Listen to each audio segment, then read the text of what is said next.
Hey, Roy Marsh here again with Brian Urban, and we're going to go over the basic knee cut pass. This is a fundamental pass. It's a pass that was my bread and butter for most of my jiu-jitsu career. I ended up injuring my knee and I don't do it as much, but I still, to this day, it was my fundamental bread and butter pass, probably the second pass I ever learned. And I'm going to show it to you again. I talk about this a lot. I like to do techniques in a way that I don't have to get into a battle of counter. So I'm going to try to build this pass in a way that limits most of his counters, rather than show you what to do in every single situation where he throws up a block. And so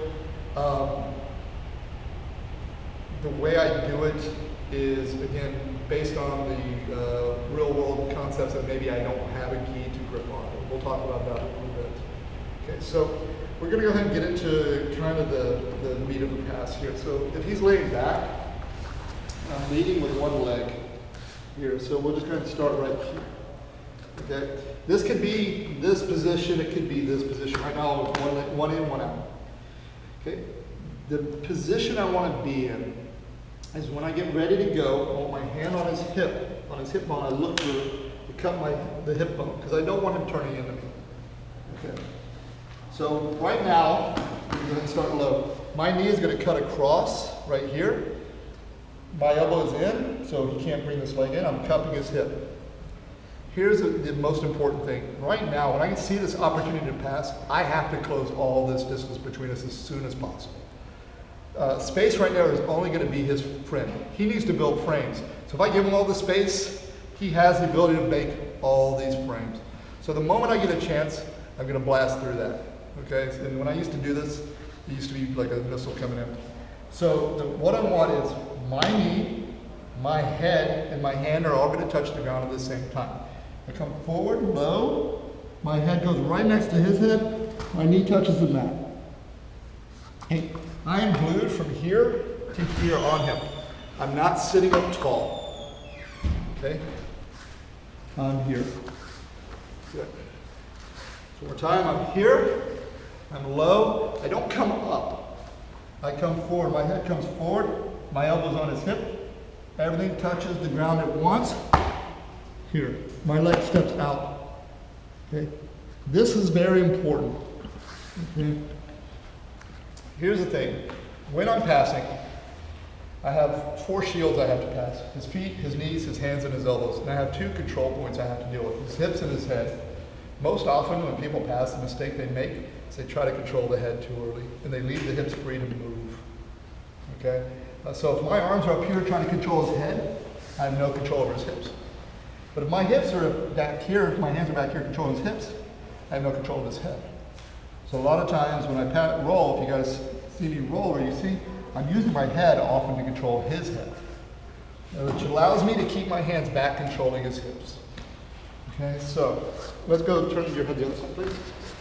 Let's show what's happening on this side, because this is probably the big difference between the way I do it and other people do it.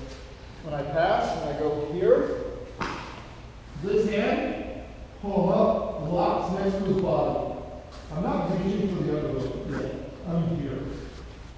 The problem reaching for the underhook, I go like this, and he can just as easily re-pummel. Yeah. So if I'm slow, maybe he pummels first, and I'm here. Or even if I do get the underhook, there's nothing blocking his hips. He moves his hips out, and then he might be able to bring that knee in, or he might push my head offline because he's got here. So what I'm trying to do is block his hips, push his head. So if I block here and do this, it's very hard for him to turn into me. It's very hard for him to push my head offline with any power. Okay? So my head isn't just here, it's going to eventually be really pressing his head that way. So when I'm here, and I'm here, see I don't want him turning on his side. I'm here, I go here, here, pummel the underhook. There's no real space for underhook. So I'm not like this. You can get up. Again, if I'm here, can you give up? Yes. Okay. So again, we're here. I go here, right away, boom, I'm low. My head is glued to his head. Mine is glued to his body. My weight is all on top of it. I mean, on this half of it. I'm not bringing my head over here. Okay? Now, let's turn back the other way. You're going to see a lot of times, traditional, maybe they go control the sleeve, collar, and really do this. Okay?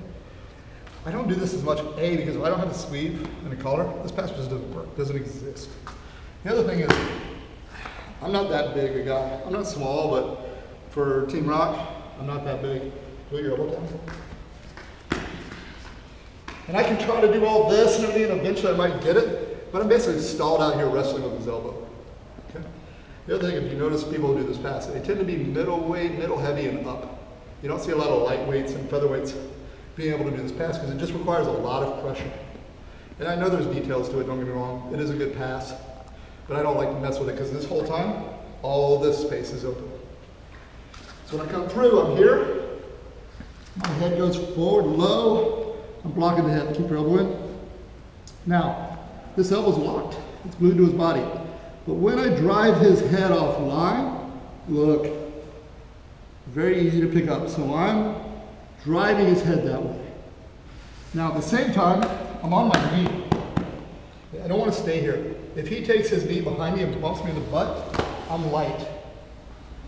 Now, it's not as light because I'm like this, but I'm going to do two things at once. I'm going to drive his head offline. I like to kind of put my head in his temple and make him look. I'm doing two things to his head, not just turning his head, but pushing his head. So this and this. As I do that, my knee drops down towards his knee. My hip is low now. I'm heavy this way. He tries to bump me off of him now. It's not going to happen. Okay. So again, hand on the hip, because if he tries to bring that leg over or block, yeah, look, here. Okay. I'm low, I come rock in, boom. Arm is straight, palm up. I'm not grabbing the cloth, I'm just blocking. If he wants to keep that arm there, push, pick it up. Now is when the time I'll finish the other. So I'm keeping this hook, pinning this leg. So I'm using this to find him out. I want to be here right on the side. I'm using this to find him out. My knee goes down, my head extends. Now, underhook. Again, if he's big, hand on the mat. If not, I'll hold the shoulder. Okay. So from here, I'm here. Here. Drive the head, extend the knee down towards his knee. I'm low profile, very low profile. Pick up the arm, underhook. So now we'll finish the pass. Okay, so a big important thing I always teach my students. Every sweep has a pass built in. Every pass should have a stabilization built in. It does me no good to have an excellent pass, and then he escapes because I don't know how to stabilize the position. So what I do when I take my leg off means his hips are free now. Okay, so I've got to basically be very assured of how I'm going to stabilize. So we're here. I come in. Boom. I extend. Pick up the arm. Get my underhook. Now I'm going to sit out. Now, here's the trick. When I do this, look, I don't bring my head up, okay, because I lost the head pressure, which means he can start turning in. He can also frame in front of my neck. All these things are going to give me trouble, okay? Also, when I go to my knees, look, if I take that head pressure off and go to my knees, watch what happens when I switch my hips. This space right here is going to open up. It's just going to open up. And he swings his knee in, and he puts me in guard. So I did all that work, and I'm back in guard.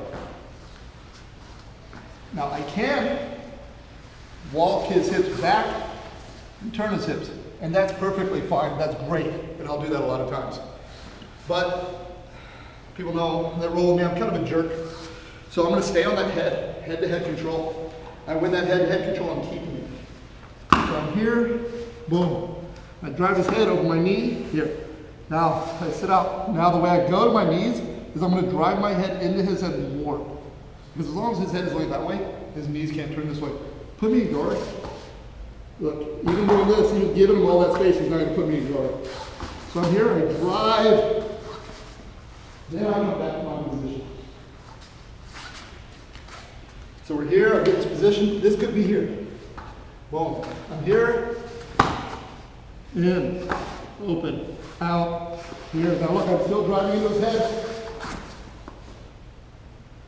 Moving on to shoulder adjustments. So, the big details for this one.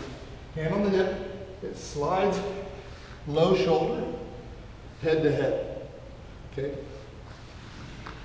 If I come in, and I'm doing this, and kind of this, then I'm always fighting that knee coming in and doing all this, and maybe he's trying to do lasso and all kinds of crap, and I'm having trouble. So the moment I can, none of that stuff matters anymore.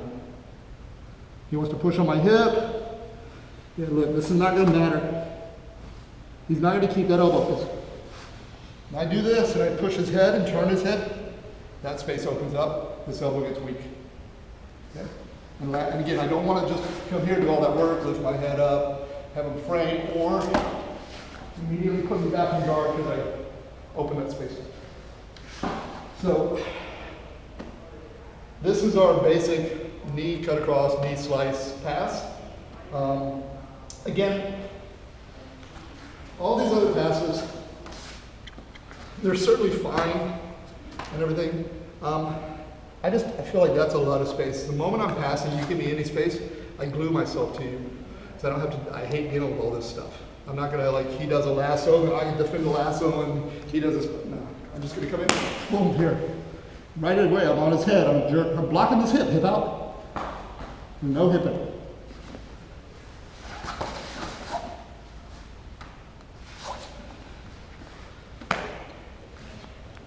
And that is our basic knee slice, knee cut across pass.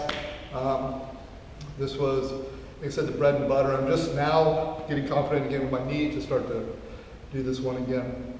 And again, if you guys ever have questions about any of these techniques, feel free to contact me, roymarshjiu-jitsu@gmail.com.